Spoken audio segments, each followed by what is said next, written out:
Hello ಎಲ್ಲರಿಗೂ ನಮಸ್ತೆ. Welcome to my YouTube channel. Friends, ಇಂದಿನ ಸೆಷನ್ನಲ್ಲಿ ನಾವು PC ಎಕ್ಸಾಮ್ಗೆ ಹೆಲ್ಪ್ಫುಲ್ ಆಗುವಂತೆ ಕೆಲವೊಂದಷ್ಟು ಇಂಪಾರ್ಟೆಂಟ್ ಕರ್ನಾಟಕ ಇತಿಹಾಸದ ವಾಸ್ತುಶಿಲ್ಪ ಶೈಲಿಗೆ ಸಂಬಂಧಪಟ್ಟಂತೆ MCQsಗಳನ್ನು ಸಾಲ್ವ್ ಮಾಡ್ತಾ ಹೋಗೋಣ. ಇವೆಲ್ಲವೂ ಕೂಡ ಈ ಹಿಂದೆ ಎಕ್ಸಾಮಲ್ಲಿ ಕೇಳಿರುವಂತಹ ಕ್ವಶನ್ಸ್ಗಳೇ ಆಗಿವೆ. ಮೊದಲ ಪ್ರಶ್ನೆಯನ್ನ ನೋಡಿ. ಕರ್ನಾಟಕದಲ್ಲಿರುವ ದೇವಾಲಯಗಳ ವಾಸ್ತುಶಿಲ್ಪದ ಪ್ರಯೋಗಾಲಯ ಎಂದು ಕರೆಯಲ್ಪಡುವ ಸ್ಥಳ ಯಾವುದು? Options: Hampi, Aihole, Pattadakal, Badami. Correct answer Aihole. ಪಟ್ಟದಕಲ್ಲಿನ ಸ್ಮಾರಕಗಳು ಯಾವ ರಾಜವಂಶದ ಕಾಲಕ್ಕೆ ಸೇರಿವೆ? ಆಪ್ಷನ್ಸ್: ಕದಂಬರು, ಗಂಗರು, ಬಾದಾಮಿ ಚಾಲುಕ್ಯರು, ಹೊಯ್ಸಳು.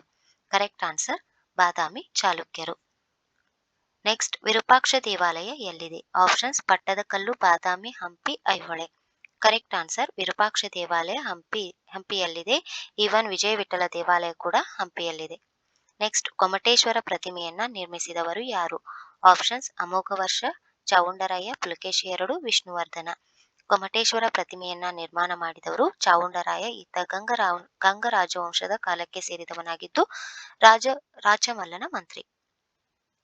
ನೆಕ್ಸ್ಟ್, ವಿರೂಪಾಕ್ಷ ದೇವಾಲಯದ ನಿರ್ಮಾಣ ಯಾವ ಶೈಲಿಗೆ ಸೇರಿದೆ? ಆಪ್ಷನ್ಸ್: ದ್ರಾವಿಡ ಶೈಲಿ, ನಾಗರ ಶೈಲಿ, ವೇಸರ ಶೈಲಿ, ಇಂಡೋ ಇಸ್ಲಾಮಿಕ್ ಶೈಲಿ. ವಿರೂಪಾಕ್ಷ ದೇವಾಲಯ ದ್ರಾವಿಡ ಶೈಲಿಗೆ ಸೇರಿದೆ. ನೆಕ್ಸ್ಟ್, ಚಾಲುಕ್ಯರ ವಾಸ್ತುಶಿಲ್ಪದಲ್ಲಿ ನಾಗರ ಮತ್ತು ದ್ರಾವಿಡ ಶೈಲಿಗಳ ಸಂಯೋಜನೆಯನ್ನ ಏನೆಂದು ಕರೆಯುತ್ತಾರೆ? ಆಪ್ಷನ್ಸ್: ಗಾಂಧಾರ ಶೈಲಿ, ವೇಸರ ಶೈಲಿ, ಇಂಡೋ ಸಾಸನಿಕ್ ಶೈಲಿ, ಪಲ್ಲವ ಶೈಲಿ. ನೆಕ್ಸ್ಟ್, ವೇಸರ ಶೈಲಿ. ಇದು ನಾಗರ ಮತ್ತು ದ್ರಾವಿಡ ಶೈಲಿಗಳ ಸಂಯೋಜನೆಯಾಗಿದೆ. ನೆಕ್ಸ್ಟ್, ವಿಜಯ ವಿಠಲ ದೇವಾಲಯವು ಎಲ್ಲಿದೆ? ಆಪ್ಷನ್ಸ್: ಹಳೆಬೀಡು, ಹಂಪಿ, ಪಟ್ಟದಕಲ್ಲು, ಬಾದಾಮಿ. ವಿಜಯ ವಿಠಲ ದೇವಾಲಯವು ಹಂಪಿಯಲ್ಲಿದೆ. ಈ ದೇವಾಲಯದ ಆವರಣದಲ್ಲಿ ಕಲ್ಲಿನ ರಥ ಕಂಡುಬರುತ್ತೆ. ಇದನ್ನ ನಿರ್ಮಾಣ ಮಾಡಿದವರು ಕೃಷ್ಣದೇವರಾಯ. ನೆಕ್ಸ್ಟ್, ಹೊಯ್ಸಳ ವಾಸ್ತುಶಿಲ್ಪದ ಪ್ರಮುಖ ಲಕ್ಷಣ ಯಾವುದು? ಆಪ್ಷನ್ಸ್: ಇಟ್ಟಿಗೆ ನಿರ್ಮಾಣ, ಮರದ ಕೆತ್ತನೆ, ನಕ್ಷತ್ರಾಕಾರದ ವೇದಿಕೆ, ಗುಹಾ ವಾಸ್ತುಶಿಲ್ಪ. ಹೊಯ್ಸಳರ ವಾಸ್ತುಶಿಲ್ಪದ ಪ್ರಮುಖ ಲಕ್ಷಣ ಸ್ಟಾರ್ ಶೇಪ್ಡ್ ನಕ್ಷತ್ರಾಕಾರದ ವೇದಿಕೆ. ನೆಕ್ಸ್ಟ್, ದಕ್ಷಿಣ ಭಾರತದ ಖಜುರಾಹೋ ಎಂದು ಕರೆಯಲ್ಪಡುವುದು ಯಾವುದು? ಆಪ್ಷನ್ಸ್: ಹಂಪಿ, ಬೇಲೂರು, ಹಳೆಬೀಡು, ಸೋಮನಾಥಪುರ. ದಕ್ಷಿಣ ಭಾರತದ ಖಜುರಾಹೋ ಅಂತ ಹಳೆಬೀಡನ್ನ ಕರಿತೀವಿ. ನೆಕ್ಸ್ಟ್, ಕರ್ನಾಟಕದ 3 ಪ್ರಮುಖ ಹೊಯ್ಸಳ ವಾಸ್ತುಶಿಲ್ಪ ಕೇಂದ್ರಗಳು ಯಾವುವು? ಆಪ್ಷನ್ಸ್: ಹಂಪಿ, ಬಾದಾಮಿ, ಐಹೊಳೆ, ಬೇಲೂರು, ಹಳೆಬೀಡು, ಸೋಮನಾಥಪುರ, ಶ್ರವಣಬೆಳಗೊಳ, ಕಾರ್ಕಳ, ವೇಣೂರು, ಪಟ್ಟದಕಲ್ಲು, ಐಹೊಳೆ, ಬಾದಾಮಿ. ಇಲ್ಲಿ ಕರೆಕ್ಟ್ ಆನ್ಸರ್ ಬೇಲೂರು, ಹಳೆಬೀಡು, ಸೋಮನಾಥಪುರ. ಇವು ಕರ್ನಾಟಕದ 4ನೇ ಯುನೆಸ್ಕೋ ವಿಶ್ವ ಪರಂಪರೆಯ ತಾಣಗಳಾಗಿವೆ.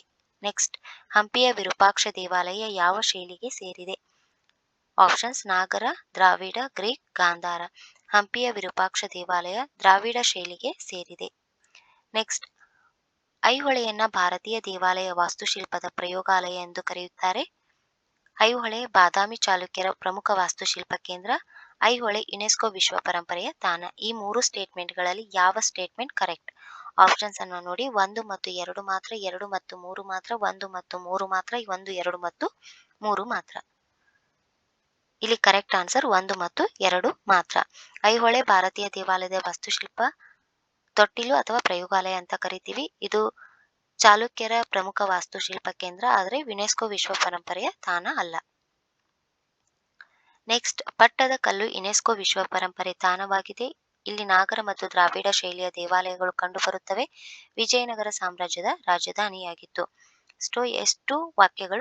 ಎಷ್ಟು ಹೇಳಿಕೆಗಳು ಸರಿಯಾಗಿವೆ? ಆಪ್ಷನ್ಸ್: 1 ಮಾತ್ರ, 1 ಮತ್ತು 2 ಮಾತ್ರ, 2 ಮತ್ತು 3 ಮಾತ್ರ, 1, 2 ಮತ್ತು 3 ಎಲ್ಲವೂ ಸರಿಯಾಗಿವೆ. ಆಪ್ಷನ್ಸ್: 1 ಮತ್ತು 2 ಮಾತ್ರ.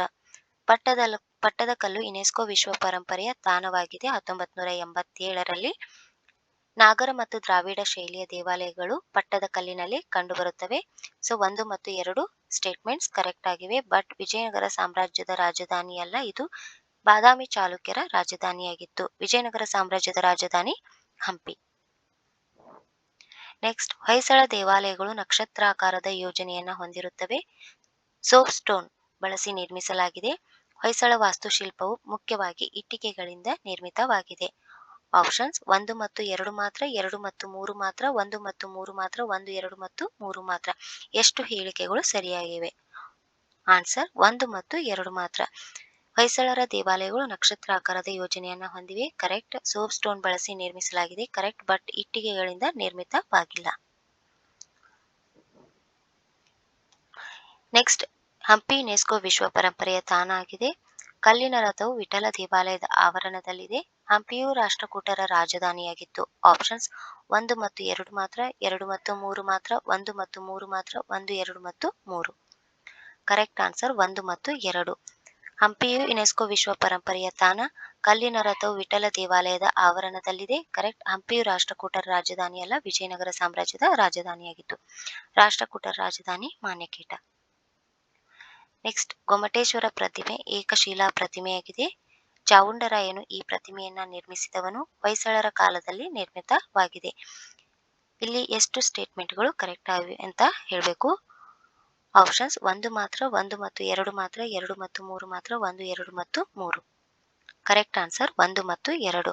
ಗೊಮ್ಮಟೇಶ್ವರ ಪ್ರತಿಮೆ ಏಕಶಿಲಾ ಪ್ರತಿಮೆಯಾಗಿದೆ. ಕರೆಕ್ಟ್. ಇದನ್ನ ನಿರ್ಮಾಣ ಮಾಡಿದವರು ಚಾವುಂಡರಾಯ. ಬಟ್ ಇದು ಹೊಯ್ಸಳರ ಕಾಲದಲ್ಲಿ ನಿರ್ಮಾಣ ಆಗಿಲ್ಲ, ಗಂಗರ ಕಾಲದಲ್ಲಿ ನಿರ್ಮಾಣ ಆಗಿದೆ. 981ರಲ್ಲಿ ಕ್ರಿಸ್ತಶಕ 981ರಲ್ಲಿ ಚಾವುಂಡರಾಯ ನಿರ್ಮಾಣ ಮಾಡ್ತಾನೆ. ಇವನು ಗಂಗ ವಂಶದ ಸೇನಾಪತಿ. ಇದು ಹೊಯ್ಸಳರಿಗಿಂತ ಮೊದಲೇ ಈ ಪ್ರತಿಮೆ ನಿರ್ಮಾಣ ಆಗಿತ್ತು. ಹಂಪೆಯ ವಿಠಲ ದೇವಾಲಯ. ಇಲ್ಲಿ ಸರಿಯಾದ ಜೋಡಣೆಯನ್ನ ಗುರುತಿಸಬೇಕು. ಹಂಪಿಯ ವಿಠಲ ದೇವಾಲಯ ಕೃಷ್ಣದೇವರಾಯ, ವಿಜಯನಗರ ಸಾಮ್ರಾಜ್ಯ. ಬೇಲೂರಿನ ಚನ್ನಕೇಶವ ದೇವಸ್ಥಾನ ವಿಷ್ಣುವರ್ಧನ, ಹೊಯ್ಸಳ ಸಾಮ್ರಾಜ್ಯ. ಗೋಲ್ ಗುಂಬಜ್ ಇಬ್ರಾಹಿಂ ಆದಿಲ್ ಶಾ, ಬಿಜಾಪುರದ ಸುಲ್ತಾನರು. ಇಲ್ಲಿ ಎಷ್ಟು ಜೋಡಣೆಗಳು ಸರಿಯಾಗಿವೆ?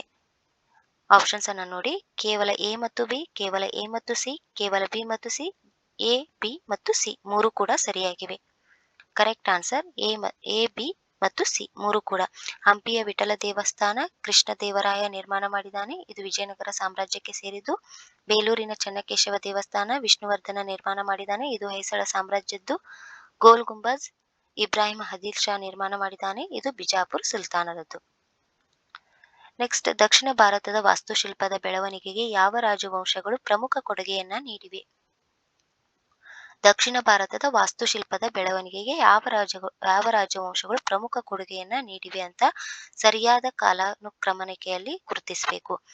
ಪಲ್ಲವರು ಮಹಾಬಲಿಪುರಂನ ರಥ ದೇವಾಲಯಗಳು, ಚೋಳರು ತಂಜಾವೂರಿನ ಬೃಹದೀಶ್ವರ ದೇವಾಲಯ, ವಿಜಯನಗರ ಸಾಮ್ರಾಜ್ಯ ಹಂಪಿಯ ಕಲ್ಲಿನ ರಥ.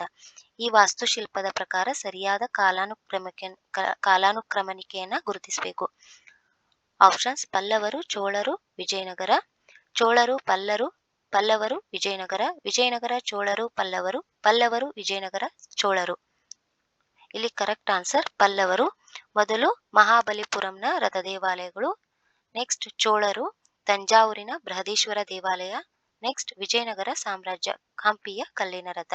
ಸೊ ಇಲ್ಲಿ ಪಲ್ಲವರು, ಚೋಳರು, ವಿಜಯನಗರ ಸರಿಯಾದ ಕಾಲಾನುಕ್ರಮಣಿಕೆ ಆಗಿದೆ. ನೆಕ್ಸ್ಟ್, ಯಾವುದು ಕರ್ನಾಟಕದ ರಾಷ್ಟ್ರಕೂಟರ ಪ್ರಸಿದ್ಧ ವಾಸ್ತುಶಿಲ್ಪದ ಕೊಡುಗೆಯಾಗಿದೆ? ರಾಷ್ಟ್ರಕೂಟರ ಪ್ರಸಿದ್ಧ ವಾಸ್ತುಶಿಲ್ಪ. ಆಪ್ಷನ್ಸ್ ಎಲ್ಲೋರಾದ ಕೈಲಾಸನಾಥ ದೇವಾಲಯ, ಪಟ್ಟದಕಲ್ಲಿನ ವಿರೂಪಾಕ್ಷ ದೇವಾಲಯ, ಬಾದಾಮಿ ಗುಹೆಗಳು, ಶ್ರವಣಬೆಳಗೊಳದ ಗೊಮ್ಮಟೇಶ್ವರ ಮೂರ್ತಿ. ಎಲ್ಲೋರಾದ ಕೈಲಾಸನಾಥ ದೇವಾಲಯ. ನೆಕ್ಸ್ಟ್, ಭಾರತದ ಮೊಘಲ್ ವಾಸ್ತುಶಿಲ್ಪ ಮತ್ತು ಕರ್ನಾಟಕ ವಿಜಯನಗರ ವಾಸ್ತುಶಿಲ್ಪಕ್ಕೆ ಇರುವ ಮುಖ್ಯ ವ್ಯತ್ಯಾಸವೇನು ಅಂತ ಕೇಳಿದ್ದಾರೆ. ಆಪ್ಷನ್ಸ್ ಅನ್ನ ನೋಡಿ. ಮೊಘಲರು ಮರಳುಗಲ್ಲನ್ನ ಬಳಸಿದರೆ, ವಿಜಯನಗರದವರು ಅಮೃತ ಶಿಲೆಯನ್ನ ಬಳಸಿದರು. ಮೊಘಲ್ ವಾಸ್ತುಶಿಲ್ಪದಲ್ಲಿ ಇಂಡೋ ಇಸ್ಲಾಮಿಕ್ ಶೈಲಿ ಅಂದ್ರೆ ಗುಮ್ಮಟಗಳು ಮತ್ತು ಕಮಾನುಗಳು ಕಂಡುಬರುತ್ತವೆ. ಆದರೆ ವಿಜಯನಗರ ವಾಸ್ತುಶಿಲ್ಪದಲ್ಲಿ ದ್ರಾವಿಡ ಶೈಲಿಯ ಗೋಪುರಗಳು ಮತ್ತು ಕಂಬಗಳ ಕಲೆಗಳು ಪ್ರಸಿದ್ಧವಾಗಿದೆ. ಮೊಘಲರು ದೇವಾಲಯಗಳನ್ನ ನಿರ್ಮಿಸಿದರು, ವಿಜಯನಗರದವರು ಮಸೀದಿಗಳನ್ನ ನಿರ್ಮಿಸಿದರು. ಇವೆರಡರಲ್ಲಿ ಯಾವುದೇ ವಾಸ್ತುಶಿಲ್ಪದ ವ್ಯತ್ಯಾಸಗಳಿಲ್ಲ. ಇಲ್ಲಿ ಡಿಫ್ರೆನ್ಸ್ ಅನ್ನ ನೋಡಬೇಕು. ಮೊಘಲ್ ಮತ್ತೆ ವಿಜಯನಗರ ಸಾಮ್ರಾಜ್ಯಕ್ಕೆ ಸೇರುವಂತದ್ದು. ಇಲ್ಲಿ ಕರೆಕ್ಟ್ ಆನ್ಸರ್ ಬಿ. ಮೊಘಲರ ವಾಸ್ತುಶಿಲ್ಪದಲ್ಲಿ ಇಂಡೋ ಇಸ್ಲಾಮಿಕ್ ಶೈಲಿ ಅಂದ್ರೆ ಗುಮ್ಮಟಗಳು ಮತ್ತು ಕಮಾನುಗಳನ್ನ ಕಂಡುಬರ್ತವೆ. ವಿಜಯನಗರ ವಾಸ್ತುಶಿಲ್ಪದಲ್ಲಿ ದ್ರಾವಿಡ ಶೈಲಿಯ ಗೋಪುರಗಳು ಮತ್ತು ಕಂಬಗಳ ಕಲೆಗಳು ಕಂಡುಬರ್ತವೆ. ಅವು ಪ್ರಸಿದ್ಧಿಯನ್ನ ಹೊಂದಿವೆ. ನೆಕ್ಸ್ಟ್, ವಿಜಯನಗರ ಸಾಮ್ರಾಜ್ಯದ ವಾಸ್ತುಶಿಲ್ಪ ಮತ್ತು ಆಡಳಿತಕ್ಕೆ ಸಂಬಂಧಿಸಿದಂತೆ ಈ ಕೆಳಗಿನ ಹೇಳಿಕೆಗಳನ್ನ ಪರಿಗಣಿಸಿ. ಆಪ್ಷನ್ಸ್ ವಿಜಯನಗರದ ಅರಸರು ಜಾತ್ಯತೀತ ಕಟ್ಟಡಗಳಲ್ಲಿಯೂ, ಉದಾಹರಣೆಗೆ ಲೋಟಸ್ ಮಹಲ್, ಇಂಡೋ ಇಸ್ಲಾಮಿಕ್ ವಾಸ್ತುಶಿಲ್ಪದ ಶೈಲಿಯನ್ನ ಬಳಸಿದ್ದಾರೆ. ವಿಜಯನಗರ ಶೈಲಿಯ ದೇವಾಲಯಗಳ ಪ್ರಮುಖ ಲಕ್ಷಣವೆಂದರೆ ಕಲ್ಯಾಣ ಮಂಟಪಗಳು ಮತ್ತು ಕೆತ್ತನೆಗಳಿಂದ ಕೂಡಿದ ಸಂಕೀರ್ಣವಾದ ಕಂಬಗಳು. ಪೋರ್ಚುಗೀಸ್ ಪ್ರವಾಸಿ ಡೊಮಿಂಗೋ ಪಯಾಸ್ ಕೃಷ್ಣದೇವರಾಯನ ಕಾಲದಲ್ಲಿ ವಿಜಯನಗರಕ್ಕೆ ಭೇಟಿ ನೀಡಿದ್ದನು.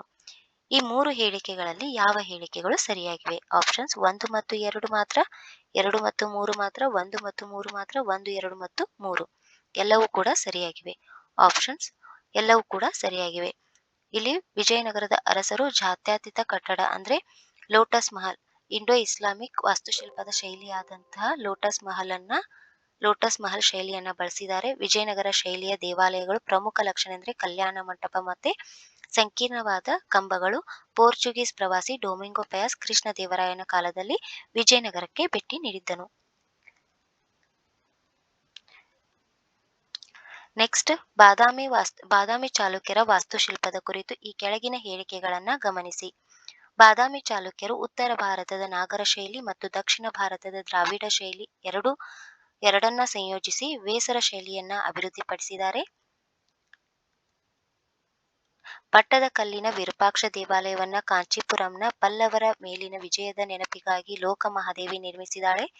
ಚಾಲುಕ್ಯರ ಆರಂಭಿಕ ರಾಜಧಾನಿಯಾಗಿದ್ದ ಐಹೊಳೆಯಲ್ಲಿ ಕೇವಲ ಹಿಂದೂ ದೇವಾಲಯಗಳು ಮಾತ್ರವಿದ್ದು ಜೈನ ಧರ್ಮಕ್ಕೆ ಸಂಬಂಧಿಸಿದ ಯಾವುದೇ ವಾಸ್ತುಶಿಲ್ಪವಿಲ್ಲ. ಇಲ್ಲಿ ಸರಿಯಾದ ಹೇಳಿಕೆ ಅಲ್ಲ ಅಂತ ಕೇಳಿದ್ದಾರೆ. 1 ಮತ್ತು 2 ಮಾತ್ರ, 3 ಮಾತ್ರ, 1 ಮಾತ್ರ, 2 ಮತ್ತು 3 ಮಾತ್ರ. ಇಲ್ಲಿ ಕರೆಕ್ಟ್ ಆನ್ಸರ್ 3 ಮಾತ್ರ. ಇದು ಸರಿಯಾಗಿಲ್ಲ. ಯಾಕಂದ್ರೆ ಚಾಲುಕ್ಯರ ಆರಂಭಿಕ ರಾಜಧಾನಿಯಾಗಿದ್ದ ಐಹೊಳೆಯಲ್ಲಿ ಕೇವಲ ಹಿಂದೂ ದೇವಾಲಯಗಳು ಮಾತ್ರ ಇರಲಿಲ್ಲ, ಜೈನ ಧರ್ಮಕ್ಕೆ ಸಂಬಂಧಿಸಿದ ದೇವಾಲಯ ಕೂಡ ವಾಸ್ತುಶಿಲ್ಪವು ಕೂಡ ಇತ್ತು. ಮೇಗುತಿ ದೇವಾಲಯ ಅದು ಜೈನ ದೇವಾಲಯ ಆಗಿದೆ. ಪಟ್ಟದಕಲ್ಲಿನ ವಿರೂಪಾಕ್ಷ ದೇವಾಲಯ ಕಂಚೀಪುರಂನ ಪಲ್ಲವರ ಮೇಲಿನ ವಿಜಯದ ನೆನಪಿಗಾಗಿ ಲೋಕಮಹಾದೇವಿ ನಿರ್ಮಾಣ ಮಾಡಿದಾಳೆ. ಬಾದಾಮಿ ಚಾಲುಕ್ಯರು ಉತ್ತರ ಭಾರತದ ನಾಗರ ಶೈಲಿ ಮತ್ತು ದಕ್ಷಿಣ ಭಾರತದ ದ್ರಾವಿಡ ಶೈಲಿ ಎರಡನ್ನ ಸಂಯೋಜಿಸಿ ವೇಸರ ಶೈಲಿಯನ್ನ ಅಭಿವೃದ್ಧಿಪಡಿಸಿದ್ದಾರೆ. ನೆಕ್ಸ್ಟ್, ಹೊಯ್ಸಳರ ದೇವಾಲಯಗಳನ್ನ ಮುಖ್ಯವಾಗಿ ಮೃದುವಾದ ಬಳಪದ ಕಲ್ಲು ಬಳಸಿ ನಿರ್ಮಿಸಲಾಗಿದೆ. ಬೇಲೂರಿನ ಚೆನ್ನಕೇಶವ ದೇವಾಲಯವನ್ನ ವಿಷ್ಣುವರ್ಧನನು ಚೋಳರ ಮೇಲಿನ ವಿಜಯದ ಸವಿನೆನಪಿಗಾಗಿ ನಿರ್ಮಿಸಿದನು. ಹೊಯ್ಸಳರ ಎಲ್ಲಾ ದೇವಾಲಯಗಳು ಕೇವಲ ಏಕಕೂಟ ಶೈಲಿಯನ್ನ ಮಾತ್ರ ಹೊಂದಿವೆ. ಇಲ್ಲಿ ಎಷ್ಟು ಹೇಳಿಕೆಗಳು ಸರಿ? 1 ಮತ್ತು 2 ಮಾತ್ರ, 2 ಮತ್ತು 3 ಮಾತ್ರ, 1 ಮತ್ತು 3 ಮಾತ್ರ, 1, 2 ಮತ್ತು 3 ಮಾತ್ರ. ಇಲ್ಲಿ ಕರೆಕ್ಟ್ ಆನ್ಸರ್ 1 ಮತ್ತು 2. ಯಾಕಂದ್ರೆ ಹೊಯ್ಸಳರ ಎಲ್ಲಾ ದೇವಗಳು ಕೇವಲ ಏಕಕೂಟ ದೇವಾಲಯ ಅಂದ್ರೆ ಶೈಲಿಯನ್ನ ಮಾತ್ರ ಹೊಂದಿಲ್ಲ, ದ್ವಿಕೂಟ, ತ್ರಿಕೂಟ ಹಾಗೆ ಪಂಚಕೂಟ ದೇವಾಲಯಗಳನ್ನು ಕೂಡ ಹೊಂದಿವೆ. ಬೇಲೂರಿನ ಚೆನ್ನಕೇಶ ದೇವಾಲಯ ವಿಷ್ಣುವರ್ಧನ ಚೋಳರ ಮೇಲಿನ ವಿಜಯದ ನೆನಪಿಗಾಗಿ ನಿರ್ಮಾಣ ಮಾಡಿದ್ದಾನೆ. ಸೊ ಈ ದೇವಾಲಯಗಳು ಮೃದುವಾದ ಬಳಪದ ಕಲ್ಲು ಬಳಸಿ ನಿರ್ಮಾಣ ಮಾಡಲಾಗಿದೆ. ಸೊ 1 ಮತ್ತು 2 ಮಾತ್ರ ಕರೆಕ್ಟ್. ನೆಕ್ಸ್ಟ್, ಎಲ್ಲೋರಾದ ಪ್ರಸಿದ್ಧ ಕೈಲಾಸನಾಥ ದೇವಾಲಯವನ್ನ ರಾಷ್ಟ್ರಕೂಟ ದೊರೆ 1ನೇ ಕೃಷ್ಣನು ಒಂದೇ ಕಲ್ಲಿನಲ್ಲಿ ಕೆತ್ತಿದ್ದಾನೆ. ರಾಷ್ಟ್ರಕೂಟರ ಕಾಲದ ಪ್ರಸಿದ್ಧ ಕವಿ ಅಮೋಘವರ್ಷ ನೃಪತುಂಗನ ಕಾಲದಲ್ಲಿ ಕನ್ನಡದ ಮೊದಲ ಲಕ್ಷಣ ಗ್ರಂಥ ಕವಿರಾಜ ಮಾರ್ಗವನ್ನ ರಚಿಸಲಾಯಿತು. ರಾಷ್ಟ್ರಕೂಟರ ಕೇವಲ ವೈದಿಕ ಧರ್ಮವನ್ನ ಅಂದ್ರೆ ಹಿಂದೂ ಧರ್ಮವನ್ನ ಮಾತ್ರ ಪ್ರೋತ್ಸಾಹಿಸಿದರು ಮತ್ತು ಜೈನ ಧರ್ಮವನ್ನ ಸಂಪೂರ್ಣವಾಗಿ ನಿರ್ಲಕ್ಷಿಸಿದರು. ಇಲ್ಲಿ ಎಷ್ಟು ಹೇಳಿಕೆಗಳು ಸರಿಯಾಗಿವೆ? 1 ಮತ್ತು 3 ಮಾತ್ರ, 1 ಮತ್ತು 2 ಮಾತ್ರ, 2 ಮತ್ತು 3 ಮಾತ್ರ, 1, 2 ಮತ್ತು 3 ಮಾತ್ರ. ಇಲ್ಲಿ ಕರೆಕ್ಟ್ ಆನ್ಸರ್ 1 ಮತ್ತು 2. ಯಾಕಂದ್ರೆ ರಾಷ್ಟ್ರಕೂಟರು ಕೇವಲ ಹಿಂದೂ ಧರ್ಮವನ್ನ ಮಾತ್ರ ಪ್ರೋತ್ಸಾಹಿಸಿಲ್ಲ, ಈವನ್ ಜೈನ ಧರ್ಮವನ್ನು ಕೂಡ ಪ್ರೋತ್ಸಾಹಿಸಿದ್ದಾರೆ, ಒಲವನ್ನ ತೋರಿಸಿದ್ದಾರೆ. ಸೊ ಅಮೋಘವರ್ಷ ನೃಪತುಂಗ ರಾಷ್ಟ್ರಕೂಟರ ರಾಜ. ಆತನ ಒಂದು ಆಸ್ಥಾನದಲ್ಲಿ ಜೈನ ವಿದ್ವಾಂಸ ಜಿನಸೇನಾಚಾರ್ಯ ಇದ್ದ. ಈತ ಜೈನ ವಿದ್ವಾಂಸ. ಸೊ ಇದರ ಮೂಲಕ ನಾವು ಜೈನ ಧರ್ಮಕ್ಕೂ ಪ್ರೋತ್ಸಾಹ ನೀಡಿದ್ದಾರೆ ಅಂತ ತಿಳಿದುಕೊಳ್ಳಬಹುದು. ನೆಕ್ಸ್ಟ್ ಕ್ವಶನ್ಸ್ ಅನ್ನ ನೋಡಿ. ಸೊ ಇದಿಷ್ಟು ಇವತ್ತಿನ ಸೆಷನ್. ಮುಂದಿನ ಸೆಷನ್ ಅಲ್ಲಿ ಮತ್ತಷ್ಟು ಮಾಹಿತಿಯನ್ನ ತೆಗೆದುಕೊಂಡು ಬರ್ತೀನಿ. ಸೊ ಲೈಕ್ ಮಾಡಿ, ಶೇರ್ ಮಾಡಿ, ಸಬ್ಸ್ಕ್ರೈಬ್ ಮಾಡಿ. Thank you.